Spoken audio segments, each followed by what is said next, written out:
Hello everyone, welcome back to another episode of Movie Snobs. My name is Matt Reed, and today I want to talk about a movie that I was extremely excited to see from the moment I saw the first trailer.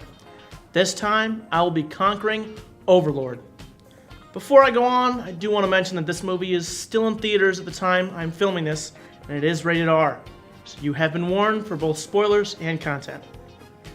Overlord is an action horror mystery flick that masquerades as a gritty World War II action film with a dash of zombies and sci-fi scares that kept this movie a thrill for all involved. The movie flew higher than my expectations, and in the next few minutes I'm going to tell you why. Overlord opens with a small introduction to our main characters through friendly soldier banter as they prepare for perhaps the most notorious invasion of France in history, D-Day. This movie starts with some incredible visuals, showcasing the scale of the US forces participating.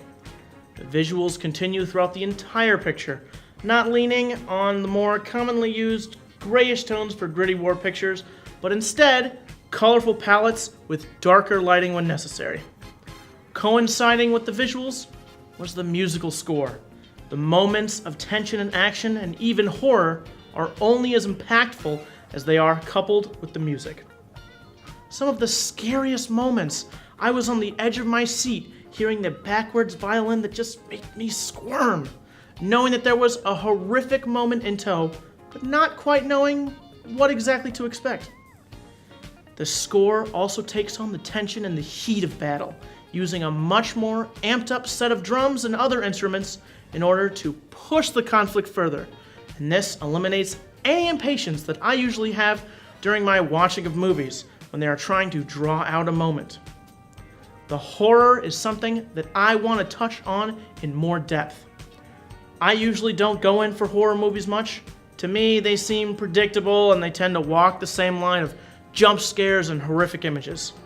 But Overlord crossed the line instead of following it. There were moments where me and my friends audibly swore like sailors and cringed in our seats, and I think that if a movie can get an audience to have a physical reaction to its content, then it succeeds in the horror genre.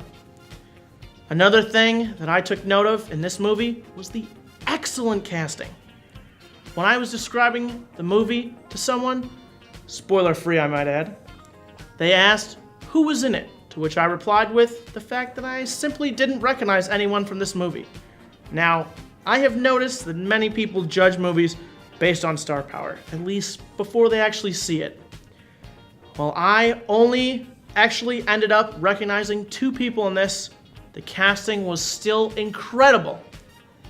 There wasn't a single moment where the acting was unbelievable, and I was completely convinced these actors would pass as people on screen in real life.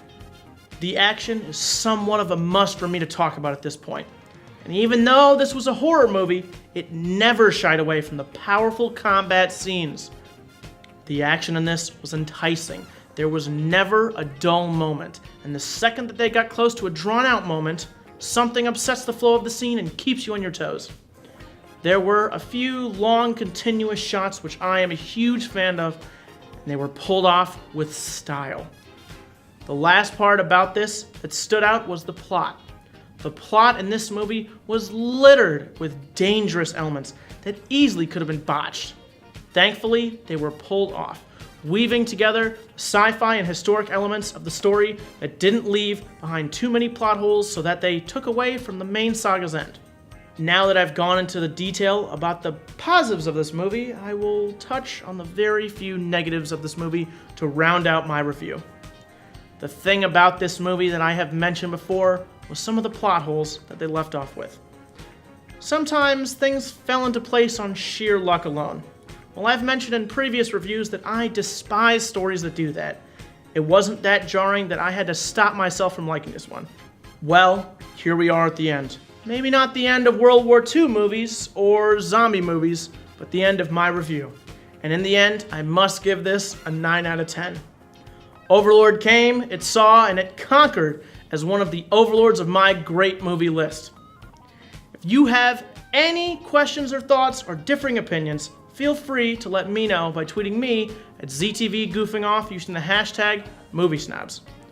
Once again, thank you for tuning into the show. My name is Matt Reed. I'll see you next time.